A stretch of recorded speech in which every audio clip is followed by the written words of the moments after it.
regreso del general Perón el 17 de noviembre, que es el resultado de las luchas de esos 17 años desde 1955 del conjunto del pueblo argentino, y en especial de sus sectores más aguerridos. Por favor, señores, no avancen, tranquilos, tranquilidad ante todo, tranquilidad. Fue un hito histórico también esa venida de Perón, y fue un triunfo político nuestro. Nosotros no estamos jugando aquí. Los viejos, las viejas, los lisiados, nosotros, la gente con los pibes, era como realmente todo el pueblo ahí. Pienso ni que Perón se lo creía, por eso lo recibió Rucci, y no los que nos fuimos a mojar, ¿sí?, caminando el 17 de noviembre hasta Seiza casi, ¿no?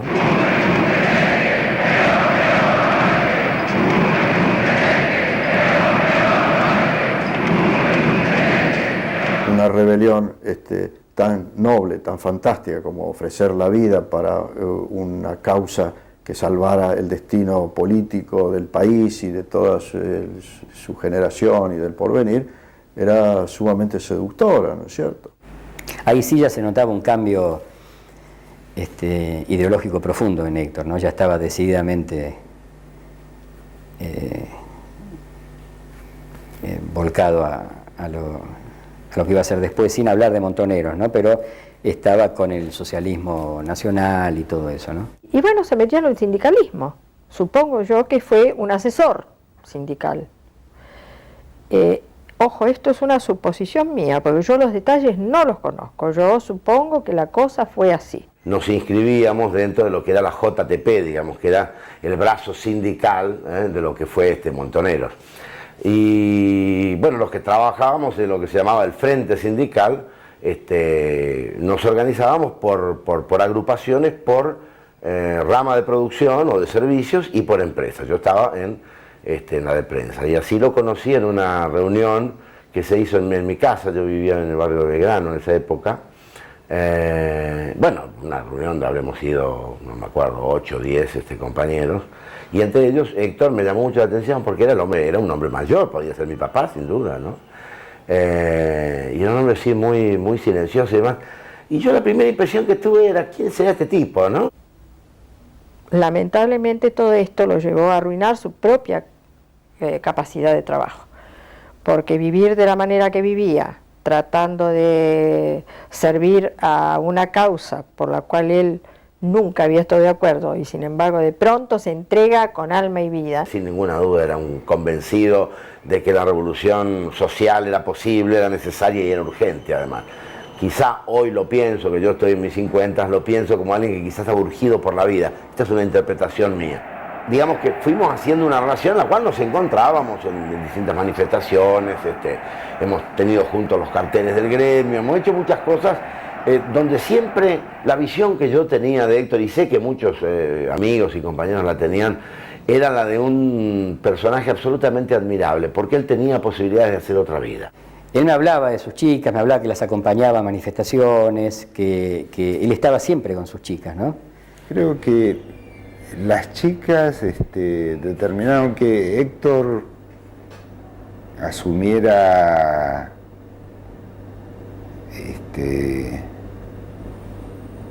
más abiertamente frente a ellos un compromiso, ¿no? Pero no sé cómo fue la cosa, si las chicas empezaron a militar antes y por la militancia de las chicas entra el padre, o si fue al revés, eso no lo sé. Me parece que había como ese tipo de relación, ¿no? O de exigencia tácita, ¿no? No formulada en palabras, pero... El primero que tomó un contacto con organizaciones armadas de ese grupo fui yo. Yo personalmente, por ejemplo, soy responsable, si querés directo, si hay alguna manera de ser responsable, del ingreso a la organización de Beatriz y de Marina. El marido de Diana, creo que era, vivía en un barrio, en una villa, pero mucho más que eso no te sabría decir. Estela estaba con el Vasco ya, y el Vasco estaba más ligado a el carozo de la organización, al área, lo que después fue el área federal. todo ese más ligado directamente hacia eso. Yo estaba en la columna norte.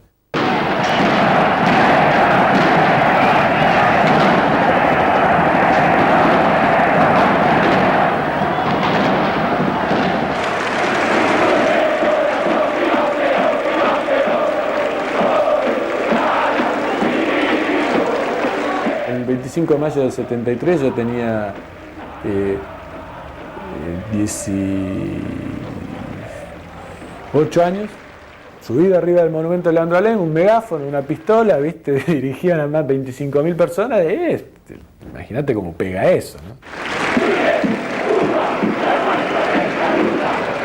Fuimos, soltamos los presos, dirigíamos el tránsito, éramos poder. Vos te ponías un brazalete de la Juventud Peronista y eras poder, o sea, la gente te reconocía como poder.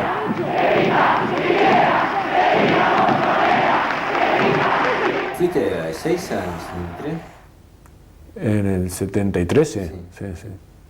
Héctor, fue en particular a Ezeiza, ¿no? Sí, fue y fueron todas las chicas. ¿Por qué no me contás un poquitito de la experiencia cuando estuviste en Ezeiza? ¿Qué pasó? Ahora, Ezeiza no entendía un carajo yo en esa época de pronto. Yo me movilicé con la JUP Arquitectura. ¿Héctor fue así como usted o no? Porque sabemos que Héctor fue, pero... Héctor vino conmigo, ahora me hiciste acordar. En el ómnibus que vine, que fui yo, mirá vos. Vos sabés que además Héctor había ido. Claro, no sabía. No me acordaba para nada de eso. Héctor fue en el ómnibus con la Villa de la Sauce, con Beatriz. Vino con nosotros. Ese día tuvimos una situación bastante difícil, porque imagínate que mi hija más chica tenía 14 años. Me acuerdo ahora, mirá, me había olvidado totalmente. Me acuerdo que fue un día, Ezeiza fue, viste, un disparate, ¿no? Fue una noche bárbara, cantando eso con los huesos de los gorilas, haremos una escalera para que baje del cielo nuestra Evita Montonera. Me acuerdo que hacía un frío de cagarse a la noche y al mediodía el calor era terrible. Nunca vi tanta gente junta, fue una cosa maravillosa, ese nivel fue espectacular. Yo me quedé sola en la casa, sola, y con una angustia inexplicable.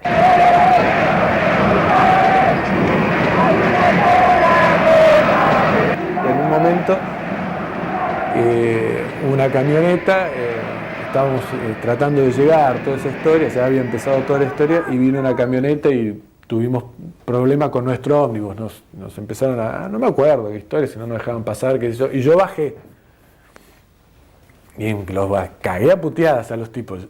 Y de adentro me acuerdo que veía la cara de Héctor, que me miraba fijamente desde la ventanilla. Mirá, todo esto me había olvidado totalmente. En un momento dado yo me había ido a cortar pasto al jardín para descargar toda mi angustia, mi desesperación, porque yo tenía miedo, la realidad es esa. Yo, ¿por qué no puedo decirlo? Pero yo tenía terror de lo que podía pasar ahí. Y los mandé a la mierda, que tómenselas, que qué sé yo. Y cuando subo, me dicen... Me cuenta Héctor, me cuentan todos los que estaban ahí, que ellos mirando de arriba había uno que tenía la metra que la levantaba y el de al lado le bajaba la metra. Lo entendí un carajo. Recién me estaba dando cuenta que había algunos que decían la patria socialista y otros que decían la patria peronista. Yo salí sin fierro, parece. A nosotros nos sacaron los fierros. Dijeron, no, viste, no. Y a último momento, en el momento que íbamos a salir, se cambió todo y no hubo tiempo de repartir fierros.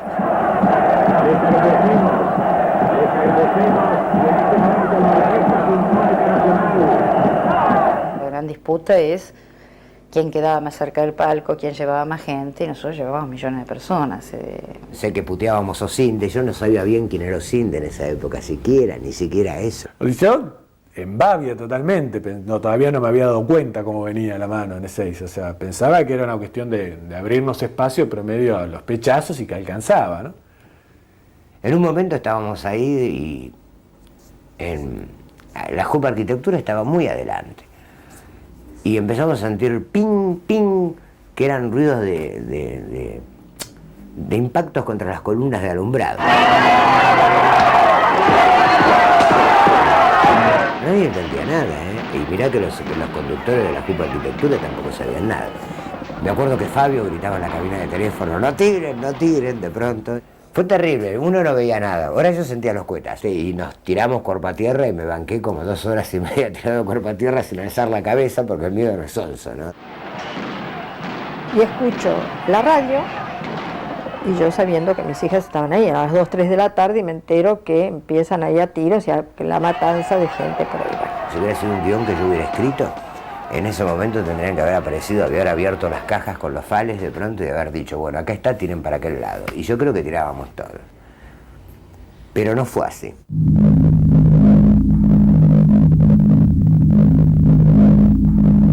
Ese retorno también, ese día con la gente destrozada, con las banderas bajas, con los pies hinchados, la gente del interior que había venido. Volvimos a pata. O sea, como todo el mundo, volvimos, la vuelta de Ezeiza fue una cosa espantosa. Me fui con una bronca, qué caliente estaba.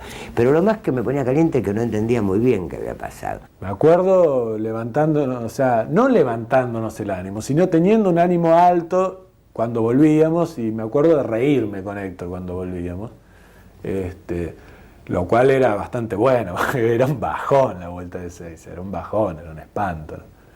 Para colmo, claro, estaban todos dispersos, no sabían nada uno del otro. Por lo tanto, cuando Héctor volvió, estaban todas las chicas menos Diana. Y yo me acuerdo que ese día volvimos a casa, después del tiroteo, después que termina todo. Yo vivía en un piso 16, no andaba el ascensor. Subimos destrozados, bueno, deprimidos, reventados, todo. Y para llegar a tiempo a prender la radio y escuchar la primera charla de Perón, en la que dice que la culpa de todo la teníamos nosotros.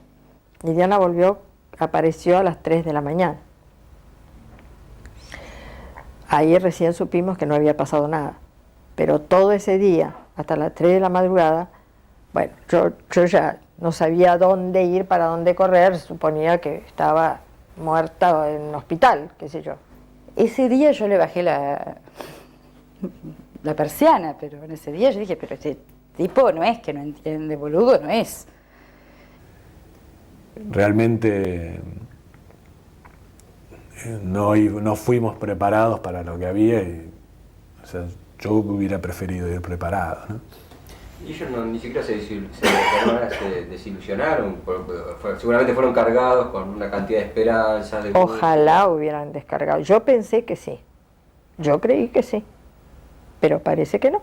Perón en la presidencia significa la definitiva pacificación de la Argentina, significa la acentuación de la lucha contra el imperialismo y consiguientemente el logro seguro, cierto e inmediato de la liberación.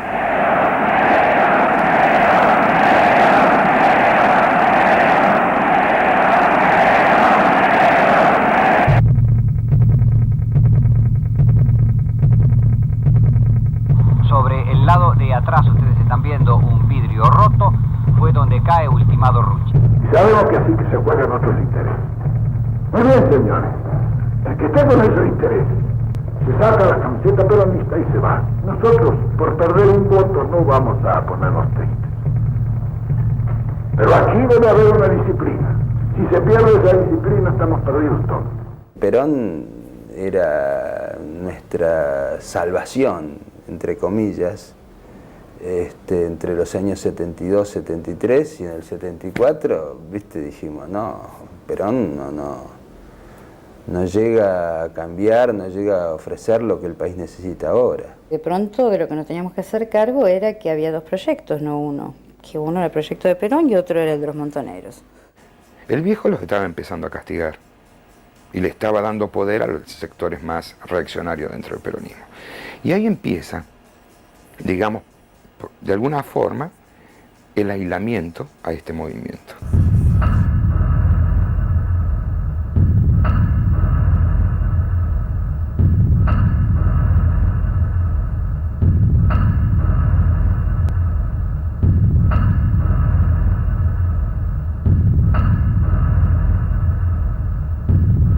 Oestrich era un intelectual comprometido.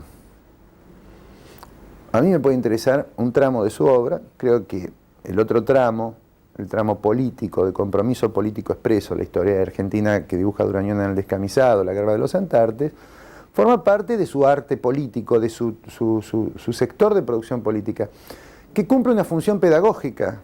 Esas historietas que alguna vez tuvieron a policías como héroes, bueno, esta era una historieta donde los héroes ahora eran guerrilleros o el pueblo en armas. O sea que de intelectual, y bueno, dio paso al combatiente revolucionario, ¿no?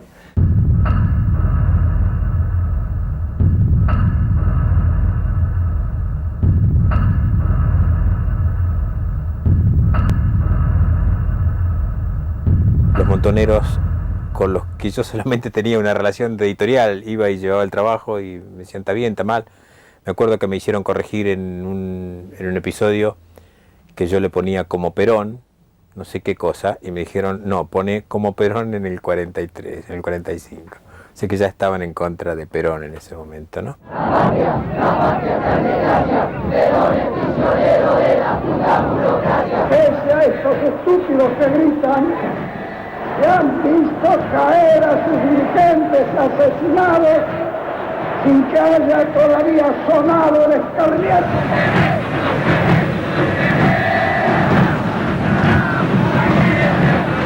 Yo te digo, yo no tenía una imagen formada de Héctor en este tipo de cuestión. Yo lo veía como un inocente. Nunca evidenció nada, ni una conversación, ni nada, simplemente, claro, si uno habla de algo patriótico, algo así, pero nunca nada de toda esta desgracia que pasó después. Terminó haciendo con grado partidario lo que siempre hizo, ¿no? O sea, ayudándonos. O sea, ponía plata, ponía una garantía, ponía la cobertura, digamos, ¿entendés lo que te digo? Hasta de correo hacía.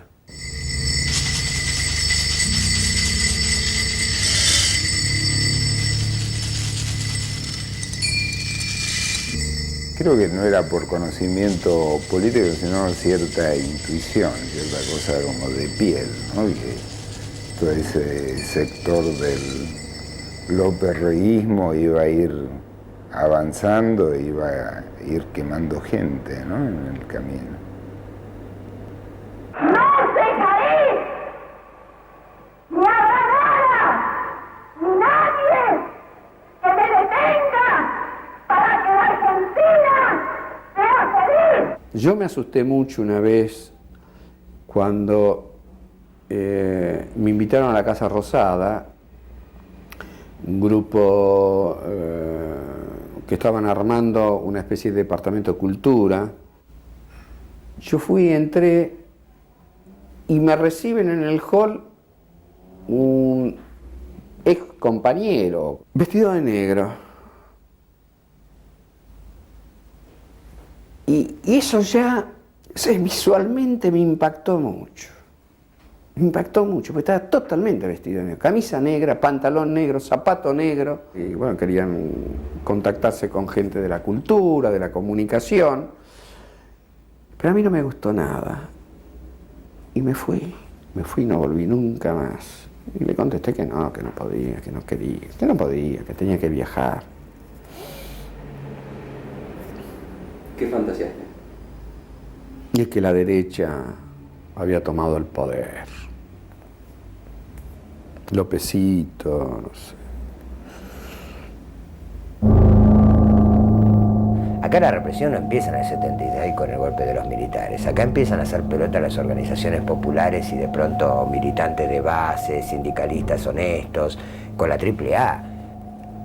Creo que hay un deterioro de todo el movimiento nacional que obedece a muchas causas, entre otras la vejez de Perón, la muerte de Perón, la asunción de Isabel, la influencia nefasta de López Rega y la ceguera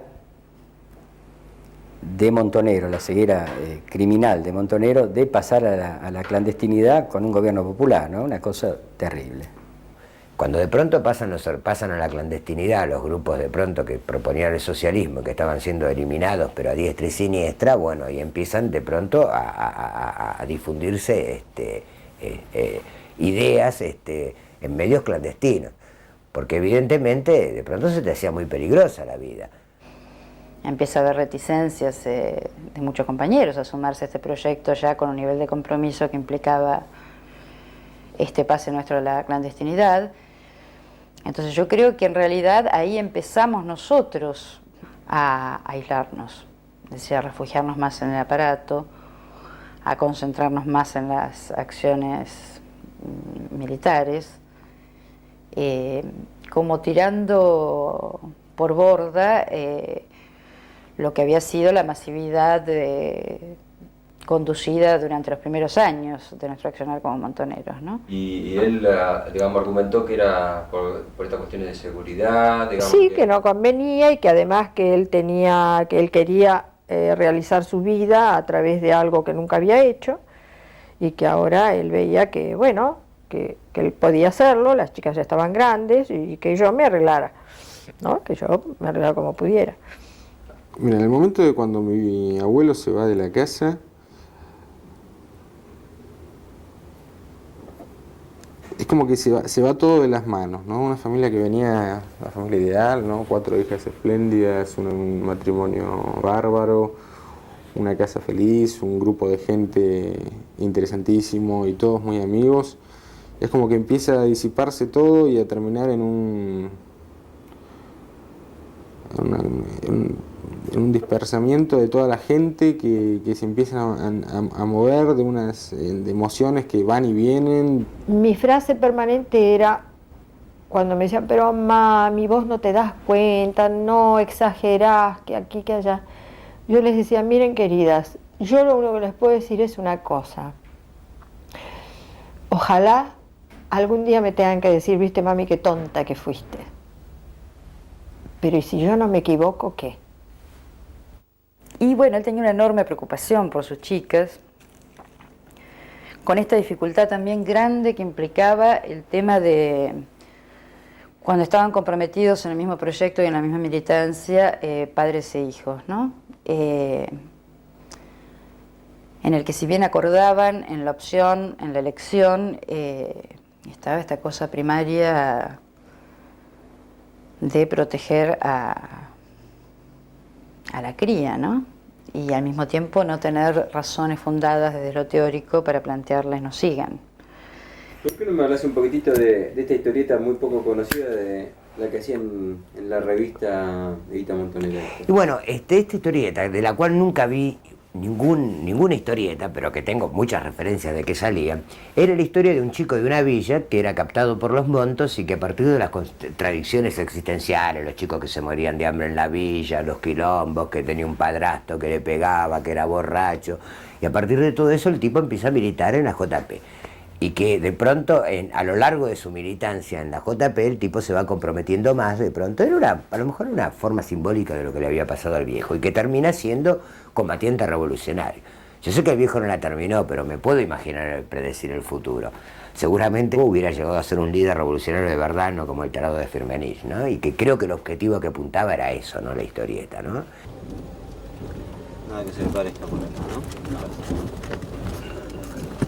O sea, tendrían que... Primero era sobre esta margen.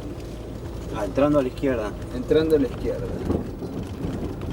Y después la casa era finita y larga. Y el jardín de atrás era denso.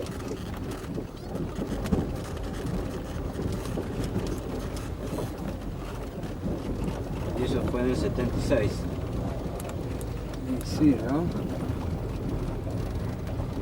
Ahora te digo, de lo que vimos, esto es más parecido al otro.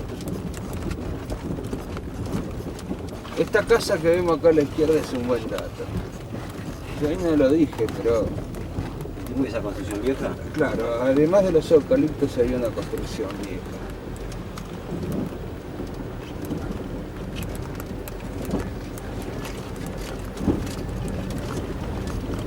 Lo que no cierra mucho es que hubiera un canal atrás. Pero puede ser que ese canal sea nuevo. Y claro.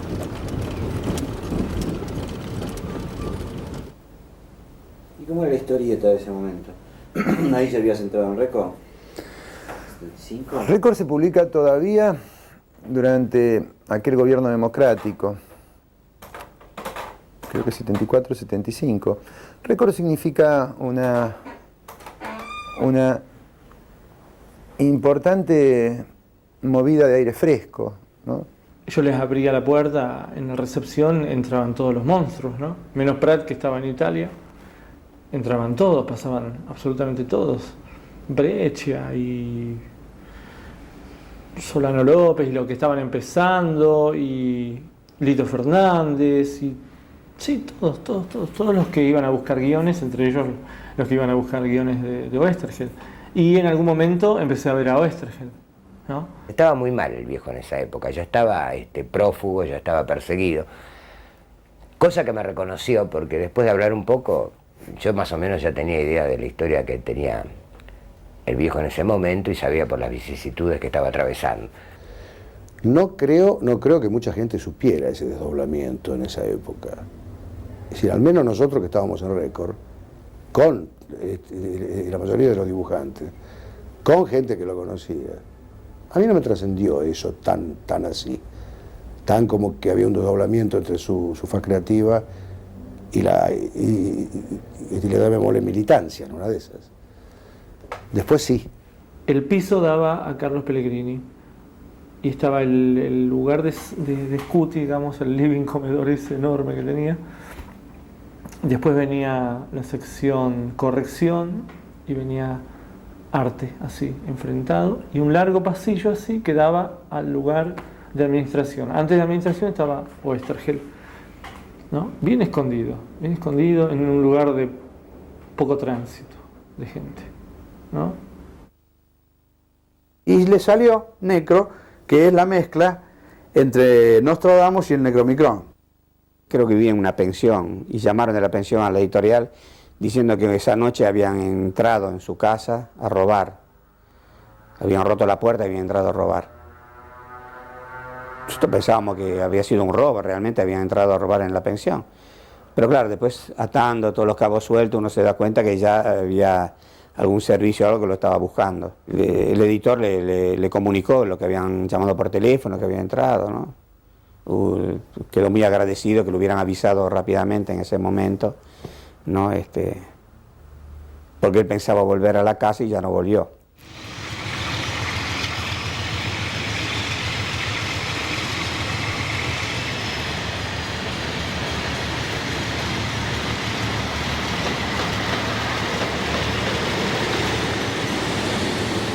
Yo lo conozco a Héctor en noviembre de 75. En esa época él todavía trabajaba legalmente, además, así que tenía como un esfuerzo mayor entre su militancia interna en Montonero, su trabajo concreto y su semiclandestinidad. Y el viejo, hablando también de sus historietas, y sobre todo del Eternauta en ese momento, planteaba que esta era una manera por ahí más efectiva en determinados casos que el discurso político para que la gente entendiera lo que estaba empezando a suceder y lo que se venía, digamos. Después no lo volví a ver nunca más, yo a él. Tuve referencias de él a través de compañeros y demás, pero no nos cruzamos más.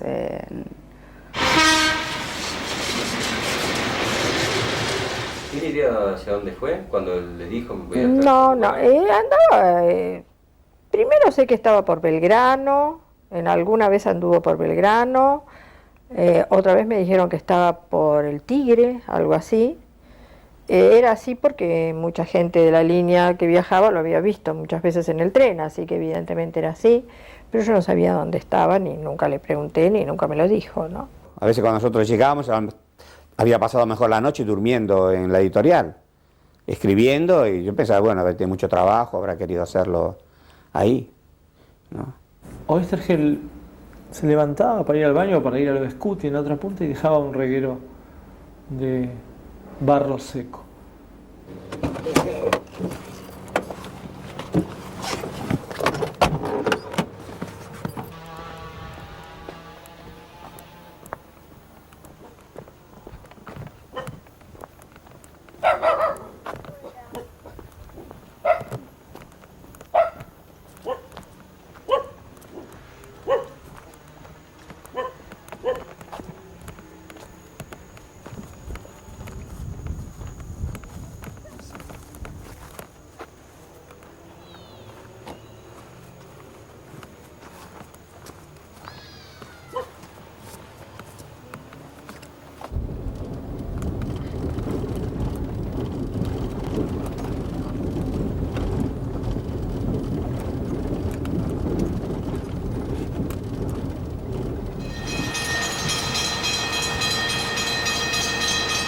Yo te comentaba el otro día, ¿no?, de la experiencia de un amigo que había pasado un día por la casa, estaba paseando en bicicleta por ahí y se le dio por acercarse, ¿no? Iba a tocar el timbre.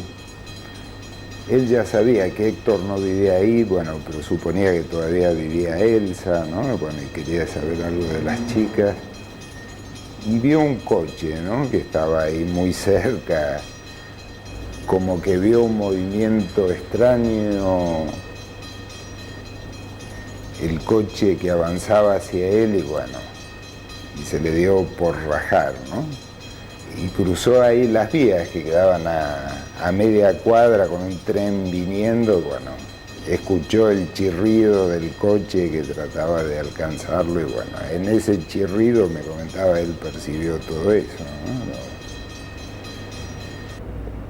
¿no? Lo siniestro, ¿no?, que se vivía esos días.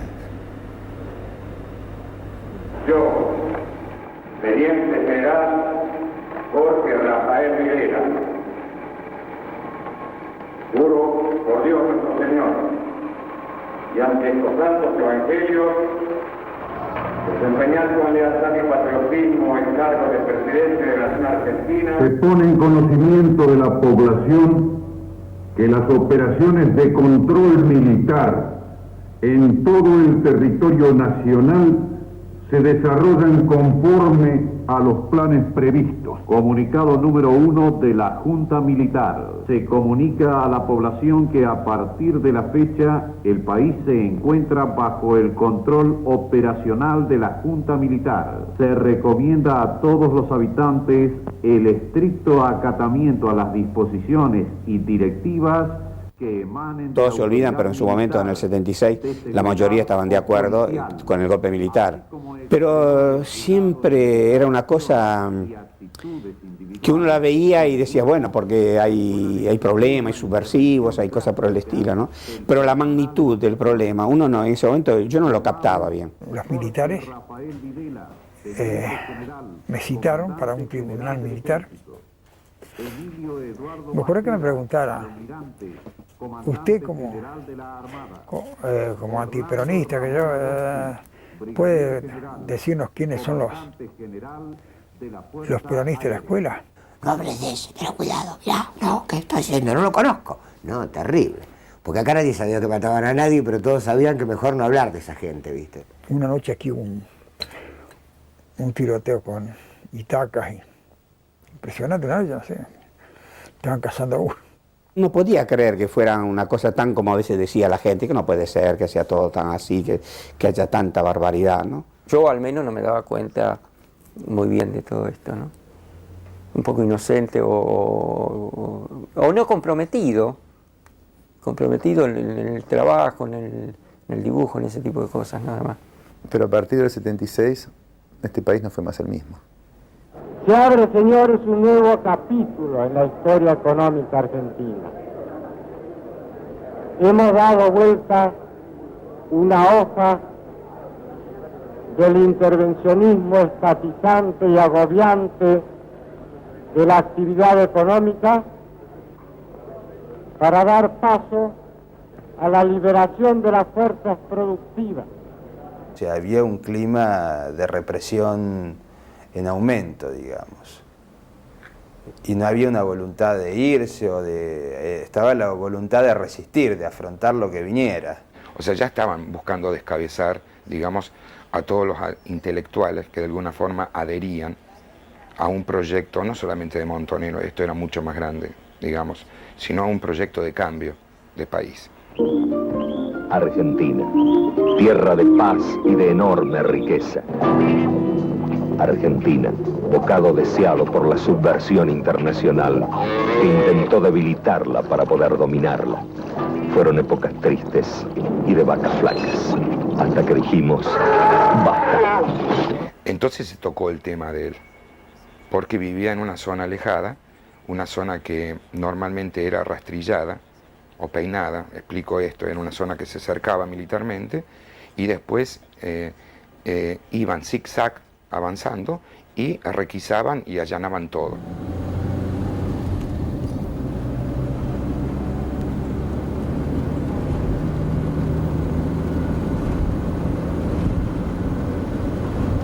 Recuerdo una imagen que fue una tarde que fuimos a Benavides, que fuimos, no me acuerdo cuántos éramos los que íbamos, pero fuimos lo que se llamaba cerrados, o sea, íbamos como con los ojos cerrados como para no saber dónde íbamos.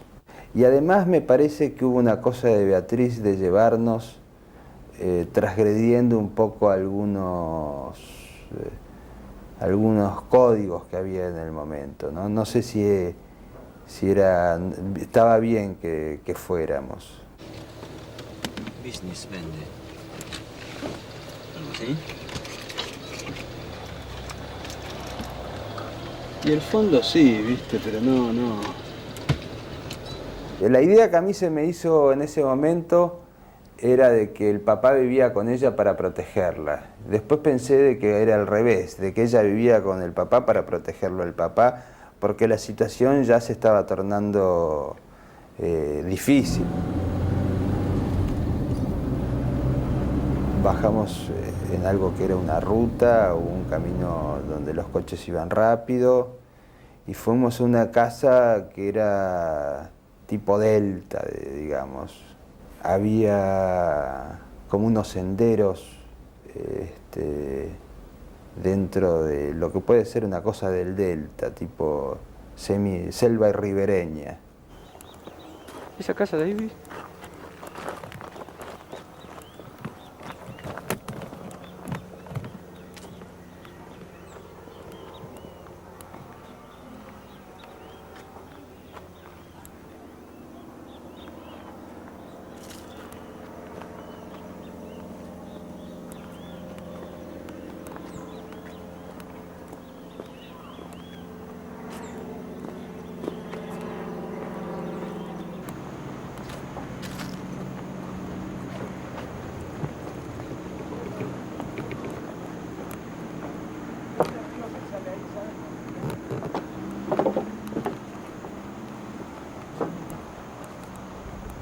Llegamos y era una casa de una planta y él estaba en un living vidriado con unos sillones, estaba leyendo y bueno, estuvimos ahí, lo saludamos, había muchos libros.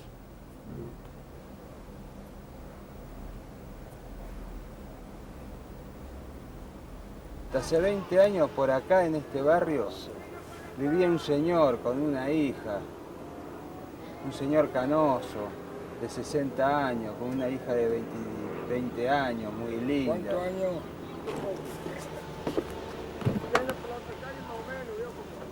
¿Para allá hay otra calle igual a esta? No, una ahí y después la ven. Gracias.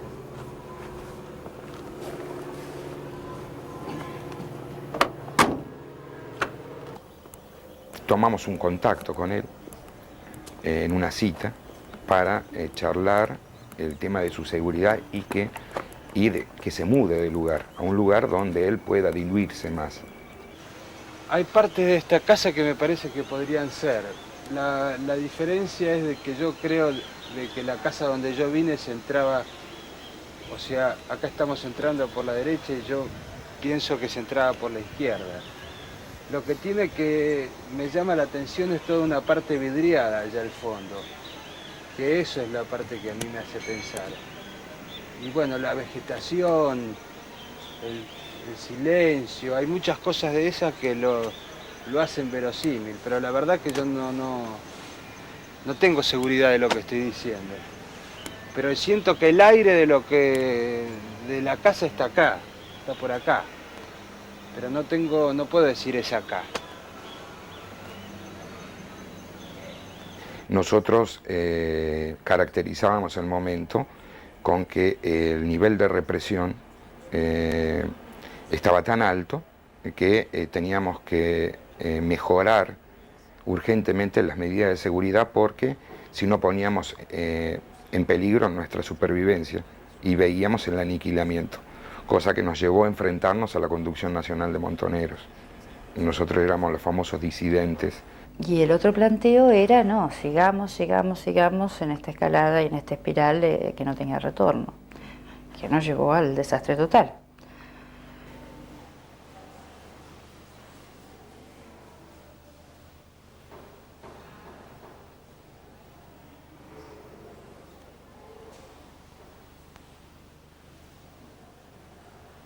¿Y cómo fue lo de Beatriz?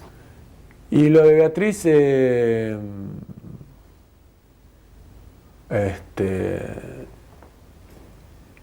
ella fue a una cita, fue a encontrarse con una persona a la cual nosotros le prohibimos que fuera. Y entonces ese día me dijo, mamita, dice, te voy a decir una cosa que te va a alegrar. Ay, querida, sí, lo necesito, le digo yo. Me dice, voy a dejar la militancia y me inscribo en medicina. Y yo le digo, ay, querida, no me podés decir nada mejor. yo era responsable de ella en ese momento. Y yo mi contestación fue, te felicito, hija, pero hacelo. Nos despedimos y no la vi nunca más. Fue el día que la secuestraron.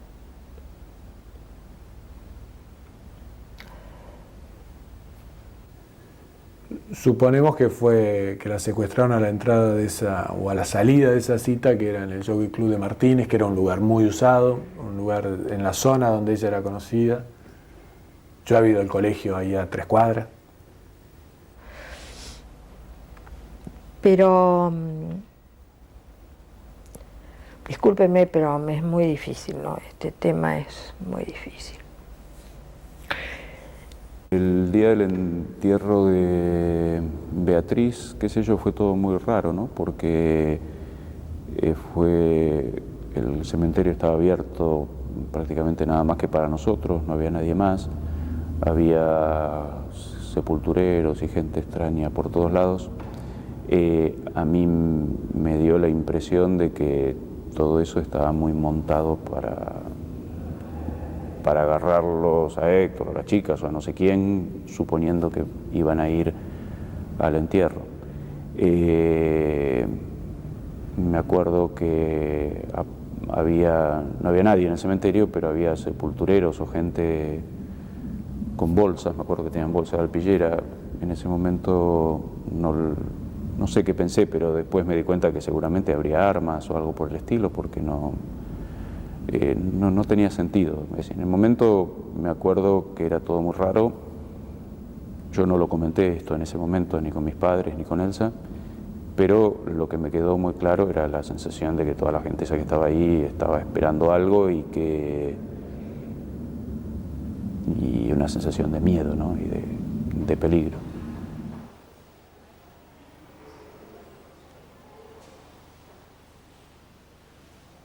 Muy poco tiempo después vuelve a suceder con Diana, ¿no? Al mes desaparece Diana en Tucumán, 30 días después. Y ahí nunca supe nada, nada de nada. Habían secuestrado al nene, a Fernando, y Fernandito había ido a parar a la casa cuna. Entonces después los abuelos paternos no se atrevieron, yo me enteré bastante después, porque no se atrevían a decirme a mí lo que había pasado, porque decían, ¿qué le vamos a decir a esta mujer con lo que le está pasando con Beatriz y ahora esto? Se fueron a Tucumán, 3 o 4 viajes hicieron, se la negaban al nene, que no estaba el nene. El nene tenía 1 año, que ahí no, hasta que al final ellos sabían que estaba ahí por notas que les llegaban anónimas, y entonces parece que este hombre un día se volvió tan loco que dijo, yo o me dan el chico o yo cometo un crimen, pero a mí el nene me lo dan. Y así fue devuelto Fernando. Perdés un amigo, perdés otro, perdés otro, perdés otro, perdés otro, perdés otro, y vos agarrás y decís, ¿y yo qué voy a hacer? Vos te das cuenta de que las cosas no vienen bien y que lo lógico sería replegarse, para encontrar un término político o militar. Pero hay un compromiso moral muy fuerte. Yo creo que lo que hizo Héctor en todo caso fue acompañar hasta el final. Él se fue y se metió de la mano de sus hijas en el horror. Yo le pregunté algo acerca de las hijas, ¿no? Porque no sabía cuántas eran las que estaban muertas, pero sabía porque él en una tercera parte del Eternauta que él estaba haciendo, él transcribía mucho lo que le pasaba en un lenguaje muy directo, que aparte era sumamente peligroso, para él mismo. Y me pareció que era una cosa que lo hacía poner mal en ese momento, recordar a las hijas. Pero había como una cosa de dolor y de admiración.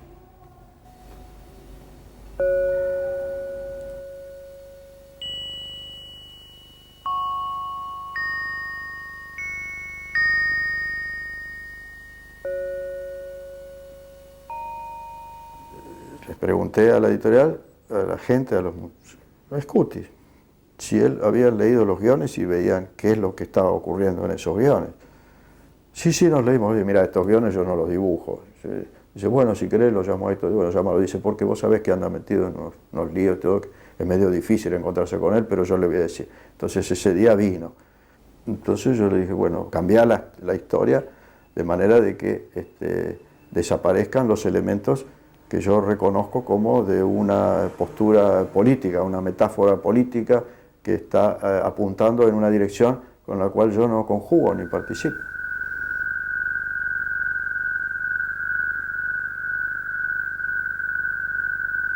Yo creo que cuando el dolor es tan grande ya no hay miedo, no hay nada, desaparece todo. Uno está como en un estado de hibernación donde ya es la fatalidad la que cuenta y uno acepta esa fatalidad. Por lo menos a mí me pasó eso. Por lo tanto, yo estaba dispuesta y casi deseaba que pasara algo terrible conmigo y que se acabara. Y entonces yo, como no dormía, porque vivía en un insomnio total, veía televisión hasta las 4 o 5 de la mañana porque no podía dormir. Y de pronto siento un estallido y los vidrios de la ventana que se rompen. Entonces yo me levanté y dije, pensé una bomba en las vías del ferrocarril. En el momento que me asomo a la ventana, veo que está toda mi casa iluminada con reflectores y estaba una fila de militares, de soldados o qué sé yo qué eran, con las ametralladoras apuntando arriba. Y entonces alguien que me grita por los parlantes que ¿cómo fue? Apague la luz y baje inmediatamente o le tiramos. Y me empezaron a hacer preguntas sobre mi marido, pero sobre mi marido insistían. ¿Qué preguntaban? ¿Dónde estaba? Si era judío. Fue la primera cosa que me preguntaron, si era judío. Me hacían preguntas si yo sabía en lo que él se ocupaba. Yo digo, mi marido se ocupa de esto, lo otro. No, políticamente no sé. Me dijeron, señora, nos llevamos una fotografía de su marido. Entonces ahí sí dije, me voy, dejo la casa y me fui.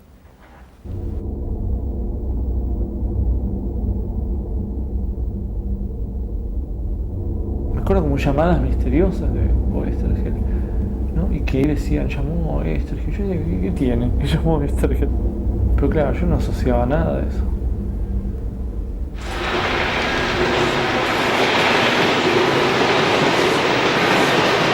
Yo sé que mucha gente lo vio, que lo vieron por la calle, en fin. Incluso en una oportunidad el hermano lo vio. Dice Elsa, me quedé paralizado. Yo iba en el auto y yo no podía creer que era mi hermano. Yo en un momento lo veo cruzar la avenida 9 de Julio, ¿no? Yo digo, este es Héctor. Yo dije, no puede ser. La última vez que lo vi creo que fue un viaje que hicimos de vuelta del centro, desde la editorial.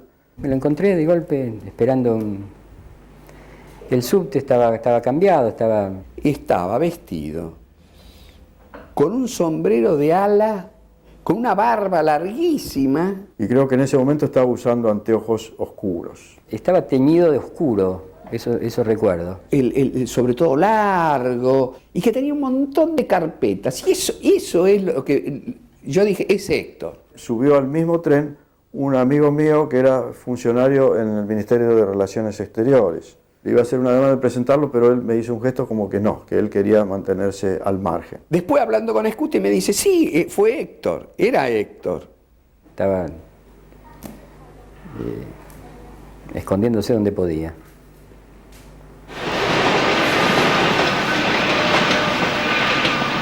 Me la comentó primero Scuti, que fueron dos tipos, creo que era la Armada, dos tipos de uniforme y uno de civil. Concretamente apretarlo por a ver si conocía dónde estaba Héctor, si conocía el paradero, si sabía en qué carajo se estaba metiendo él como editor. Oesterheld aparece un día del año 76, le dijimos, ¿qué hace acá? Ya habíamos tenido una entrevista con la gente del ejército. El diálogo es muy breve, muy tenso. Y Oesterheld, váyase cuanto antes, váyase del país. Dijo que venía de haber visto el departamento que se lo habían dado vuelta. Entonces que se iba del país.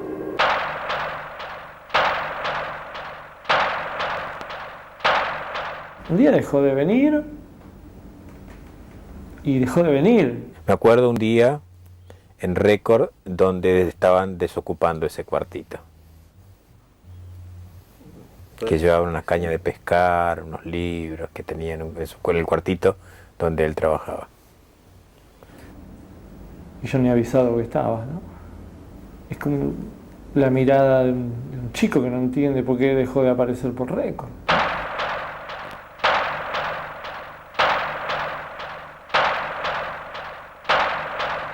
Imagínense que en esa época de la estructura que había sido Zona Norte, te estoy hablando en enero del 77, quedábamos vivos menos del 20%. O sea que nosotros ya éramos fantasmas, ¿no? Yo me quería ir de la organización, pero no del país, junto con otra gente, y no nos lo permitían.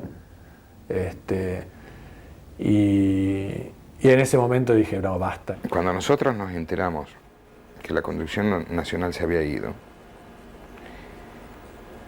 nos sentimos, bueno, yo me sentí un pendejo total, ¿sí? Porque nos habían criticado, nos habían defenestrado, todo, y después son los primeros que se rajan, ¿sí? ¿Qué compromiso, qué carajo de compromiso había ahí? Los que estábamos destinados a morir, la alternativa que te quedaba un día era irte, escaparte.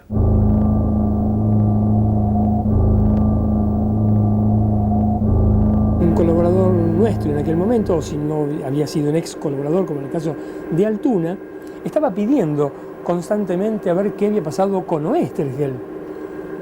Y siempre le respondía yo, Oesterheld está en el exterior, Oesterheld está a salvo. Esto tendrían ustedes que confirmarlo, que el editor le dio a él toda la posibilidad para salir del país. Creo que incluso él salió del país, no sé si llegó a Perú o donde estuvo, pero después volvió porque estaban sus hijas comprometidas en esta lucha política. No, lo que pudo haber hecho es haber funcionado como correo. Él estaba. No, yo no creo que él salió nunca del país.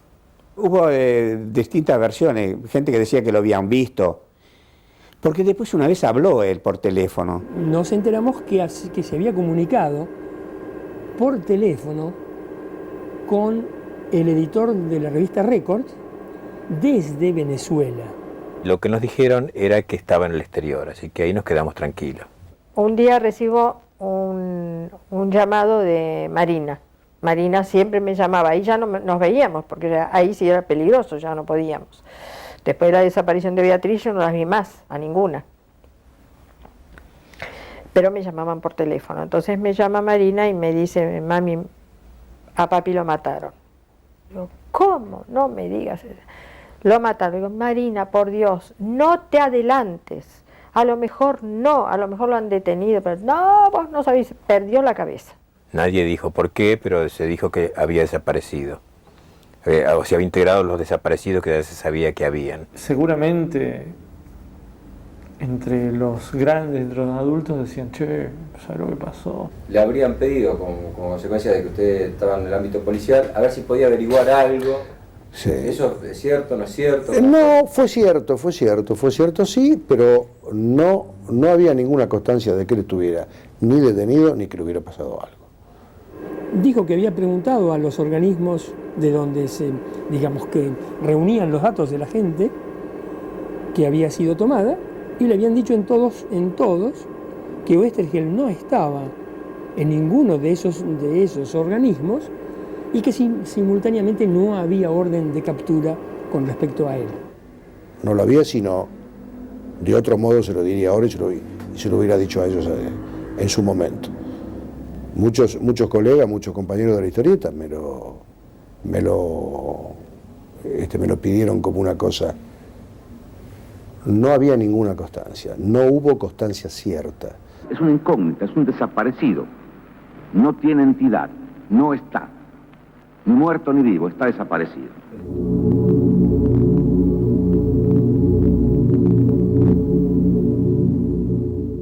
La desaparición de él está entre el 21 y el 25 de abril del 77, más o menos.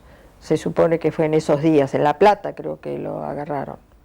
Cosa que yo tampoco no sé qué hacía en La Plata, pero bueno. Aparentemente fue en reemplazo de un jefe del área federal, o sea, como, digamos, él era asistente de una persona importante y había ido a esa cita, digamos, como su asistente, o sea, digamos, contemplando la posibilidad de que la cita estuviera cantada para que no caiga la otra persona y cayera él.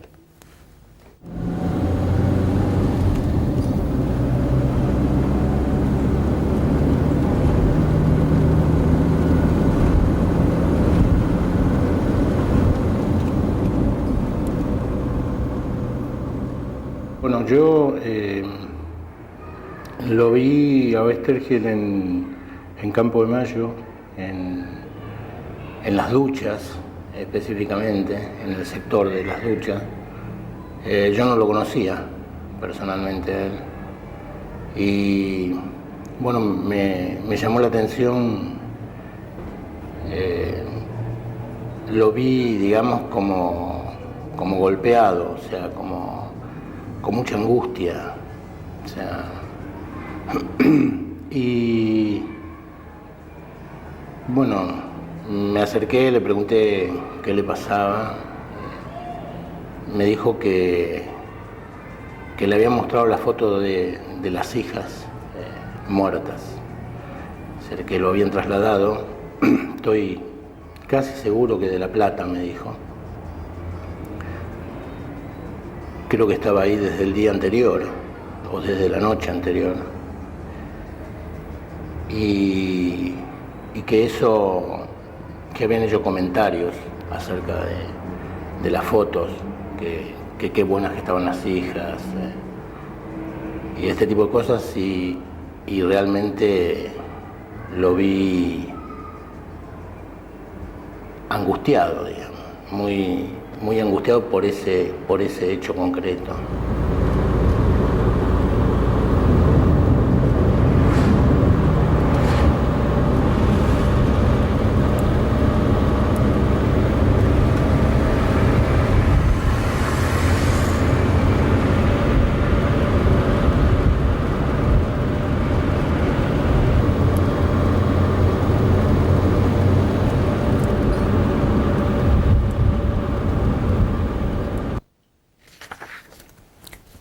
Roberto Carri y Ana María Caruso fueron secuestrados el 24 de febrero de 1977 y llevados al centro de detención denominado Sheraton.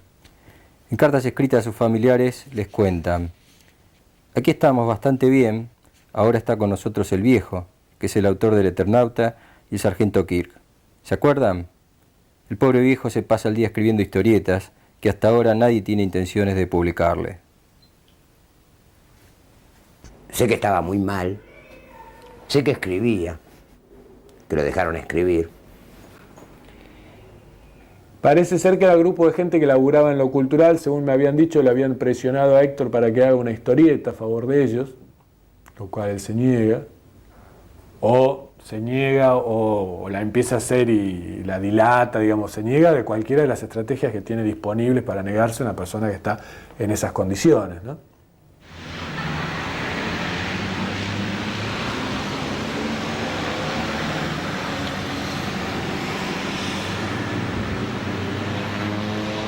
El 14 de diciembre del 77 se me cruza un tipo vestido con el uniforme militar, pero es el pantalón y camisa nomás, ese beige que tienen, Y serían las 9 de la noche. Y entonces me dice, ¿usted es la señora Westergel? Sí. Me dice, señora, tengo que hablar unas palabras con usted. Y yo ahí ya dije, otra más, Estelita o Marina. ¿Quién puede ser? Entonces en eso aparece otro con Martín en brazos, absolutamente choqueado. Entonces,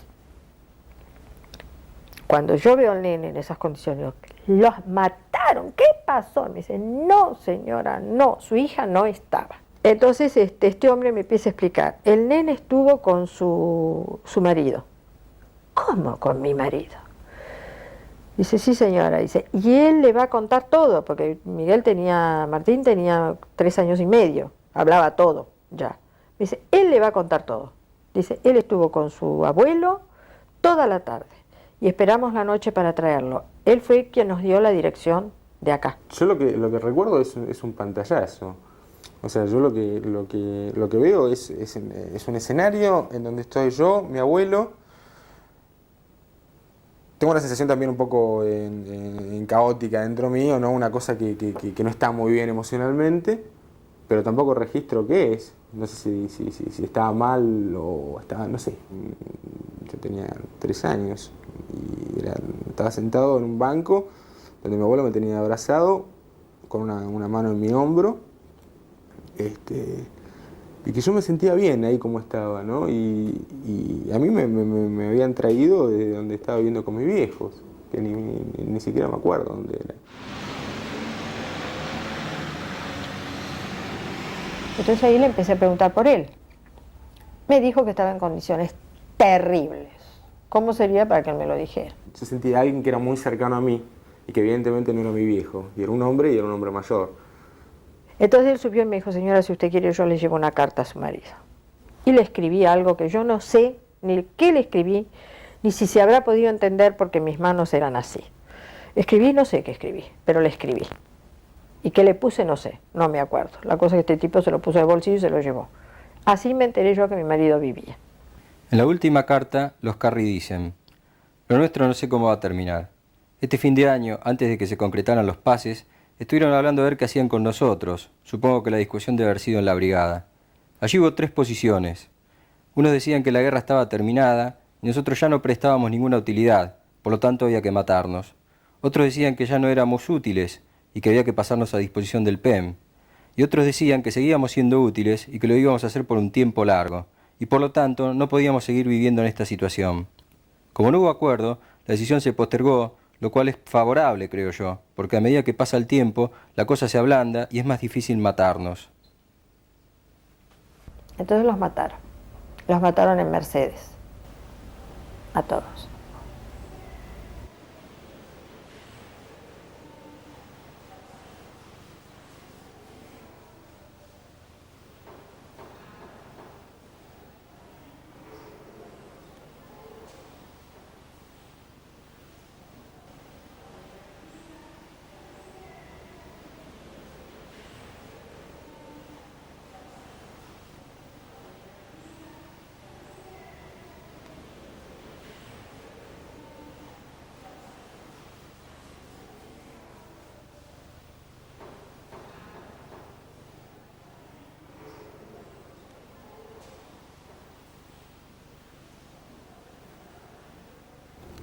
O sea, yo no tengo mis hijos, yo no tengo familia. Bueno, ahora soy padre y tengo mi mujer, ¿no?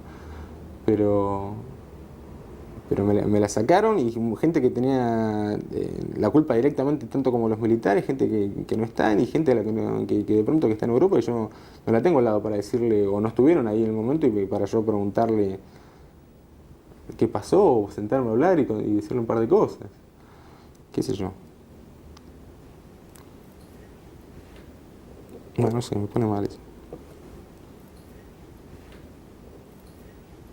Yo sueño mucho con Héctor y con mis compañeros de ese momento. ¿Cómo? Sueño mucho con ellos. Sueño que me encuentro. Y es una cosa muy feliz, muy gozosa, ¿no? Porque los extraño mucho. O sea, gente, a veces pienso, me duele, digamos, el hecho de que nunca más los voy a ver. O sea, gente muy especial, muy linda. Y sueño mucho con ellos y hablamos, ¿no? O sea, durante mucho tiempo mis sueños eran espantosos, ¿no? Durante muchos años los soñaba tanto a Héctor como a las chicas, a mis amigos en el estado que suponía que habían quedado en el momento de su muerte, ¿no? Destruidos físicamente, ¿no? O sea, una cosa bien de pesadilla. Y en ese momento lo que más me importaba era su juicio conmigo, ¿no? O sea, la sensación, digamos, de haber sobrevivido muchas veces fue una sensación de traición, ¿no?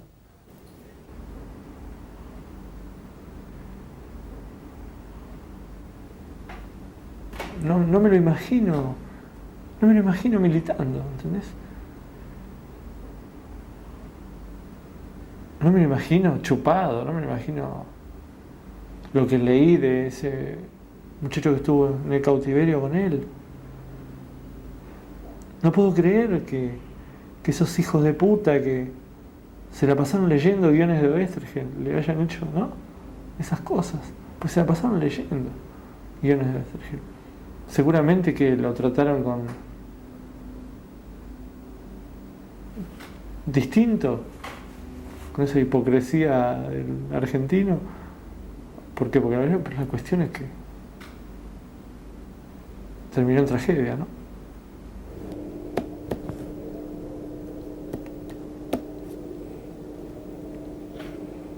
¿Por qué se emociona tanto cuando piensa en Héctor? Por la forma de la muerte. Es algo distinto. Y Oesterheld ha escrito siempre, ha preanunciado su muerte, ha escrito su aventura. Cuando él le toca morir, es un argumento que ha escrito muchas veces. Y quizá porque lo haya escrito muchas veces, lo ha podido vivir mejor. No lo sé. Yo como lector no me lo aguanto.